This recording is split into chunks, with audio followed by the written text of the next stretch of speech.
जय जगन्नाथ साଙ୍ଗमाने आज एही भिडियो रे आमे डिस्कशन करिबा renewable energy and energy harvesting रो most expected one mark question and answer. जदि साଙ୍ଗमाने आम चैनल को प्रथम थर पई विजिट करिसंती तेबे चैनल टी को सब्सक्राइब करी बेल आइकन को ऑन करि दियंतु जेहा द्वारा सर्वप्रथमे आम भिडियो रो नोटिफिकेशन टी आपनक पाखरे पहुंचिबो।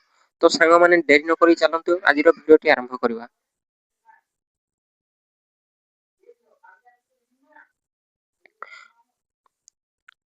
ओटीईसी रो संपूर्ण नाम कोन? Answer ocean thermal energy conversion. Next question सौर कोश प्रस्तुति रे साधारणतः केउ अर्ध परिवाही सेमीकंडक्टर व्यवहृत हुए? यार उत्तर हो सिलिकॉन। नेक्स्ट क्वेश्चन गोटिए अणनवीकरण योग्य शक्तिर उदाहरण दियो। उत्तर कोयला किंबा पेट्रोलियम। नेक्स्ट क्वेश्चन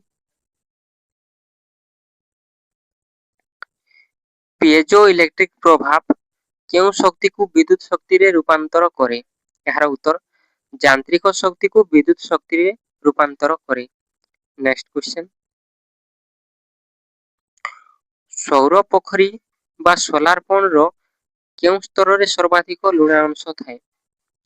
यार उत्तर हो सर्वनिम्न स्तर बा तल स्तर रे। विंड टर्बाइन रो मुख्य काम कोन? विंड टर्बाइन रो मुख्य काम हेउची पवन रो गतिज शक्ति को वैद्युतिक शक्ति रे रूपांतर करिवा। नेक्स्ट क्वेश्चन बायोगैस रो मुख्य उपादान केउ गैस? बायोगैस रो मुख्य उपादान हेउची मिथेन गैस। बायोगैस रो मुख्य उपादान केउ गैस? बायोगैस रो मुख्य उपादान हेउची मिथेन।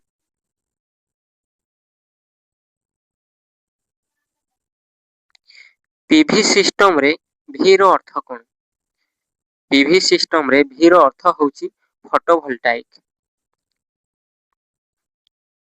नेक्स्ट क्वेश्चन ज्वार शक्तिर एक मुख्य सीमितता लेख। यार उत्तर हो यह केवल समुद्र कूलवर्ती अंचल रे सीमित एवं यार स्थापना खर्च बहुत अधिक। Next question electromagnetic energy harvesting रे केउ नियम काम करे? इलेक्ट्रोमैग्नेटिक एनर्जी हार्वेस्टिंग रे Faraday's law of electromagnetic induction रो नियम काम करे। नेक्स्ट क्वेश्चन VI कैरेक्टरिस्टिज्म रे आई काहाकू सूचाए? आई विद्युतिक स्रोत बा करेंट को सूचाए। नेक्स्ट क्वेश्चन सूर्यंक शक्तिर मुख्य उत्स केउ प्रक्रिया? फिजन किंबा फ्यूजन? यार उत्तर न्यूक्लियर फ्यूजन बा नाभिकीय संयोजन। नेक्स्ट क्वेश्चन टाइडल एनर्जी पई समुद्र रे अति कम रे केते मीटर ज्वार उच्चता आवश्यक? टाइडल एनर्जी पई समुद्र रे अति कम रे 5 मीटर किंबा 7 मीटर उच्चता आवश्यक। नेक्स्ट क्वेश्चन बायोमास रु शक्ति मिलिबा पई व्यवहृत एक रासायनिक प्रक्रिया रो नाम लिख। बायोमास रु शक्ति मिलिबा पई व्यवहृत एक रासायनिक प्रक्रिया रो नाम लिख। एक रासायनिक प्रक्रिया नाम होची अनाएरोबिक डाइजेशन किंबा गैसिफिकेशन। नेक्स्ट क्वेश्चन HAWT रो संपूर्ण नाम कोन? HAWT रो संपूर्ण नाम होची horizontal axis wind turbine. Next question सौर कोशर एक प्रकार नाम लेख। सौर कोशर एक प्रकार नाम होची पॉलीक्रिस्टलाइन किंबा thin film solar cell. Next question piezo electric effect केउ वैज्ञानिक प्रथम आविष्कार करिथिले? पिएरे क्यूरी एवं जैक्स क्यूरी प्रथम आविष्कार करिथिले। नेक्स्ट क्वेश्चन जियोथर्मल शब्द रे जियो रो अर्थ कोन? जियोथर्मल शब्द रे ଜିଓର ଅର୍ଥ ହେଉଛି ପୃଥିବୀ। ନେକ୍ସଟ କ୍ୱେଶ୍ଚନ,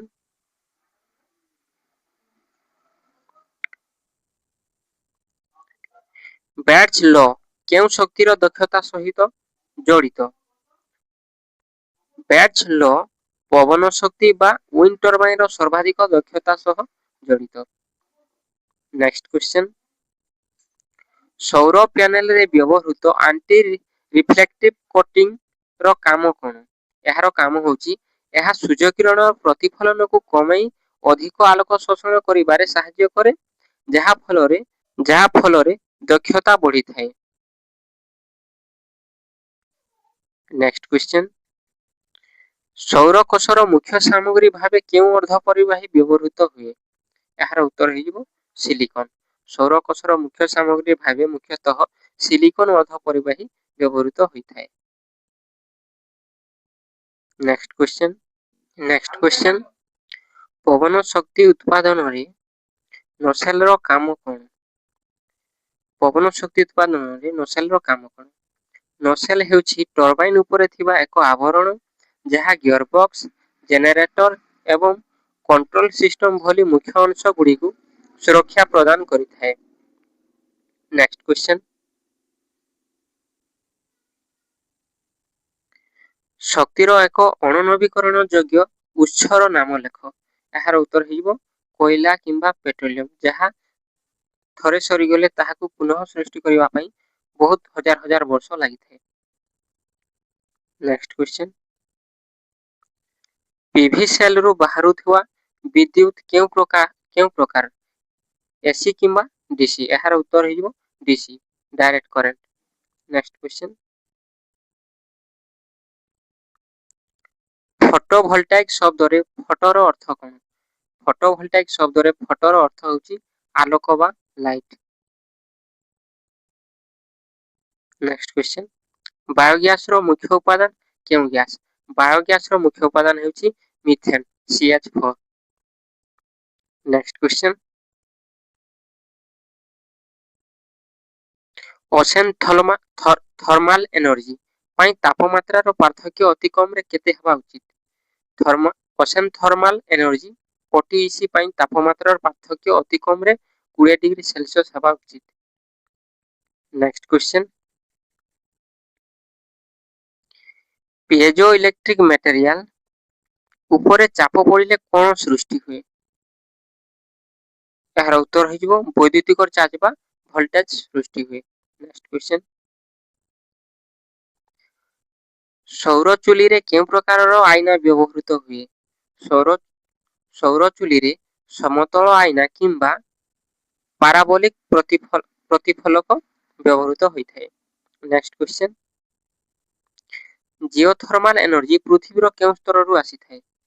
ଜିଓଥର୍ମାଲ ଏନର୍ଜି ପୃଥିବୀର ଆଭ୍ୟନ୍ତରୀଣ ସ୍ତର ବା ମେଣ୍ଟାଲରୁ ଆସିଥାଏ। ଯଦି ସାଙ୍ଗମାନେ ଭିଡ଼ିଓଟି ଭଲ ଲାଗିଥିବ ନିହାତି ଗୋଟେ ଲାଇକ୍ ଦିଅନ୍ତୁ ଏବଂ ଆପଣଙ୍କ ସାଙ୍ଗମାନଙ୍କ ସହ ସେୟାର କରନ୍ତୁ ଏବଂ ଏହିପରି ନୂଆ ନୂଆ ଭିଡ଼ିଓ ଦେଖିବାକୁ ଚାହୁଁଥିଲେ ଆମ ଚ୍ୟାନେଲକୁ ସବସ୍କ୍ରାଇବ କରି ବେଲ୍ ନୋଟିଫିକେସନକୁ ଅନ୍ କରିଦିଅନ୍ତୁ। ଜୟ ଜଗନ୍ନାଥ।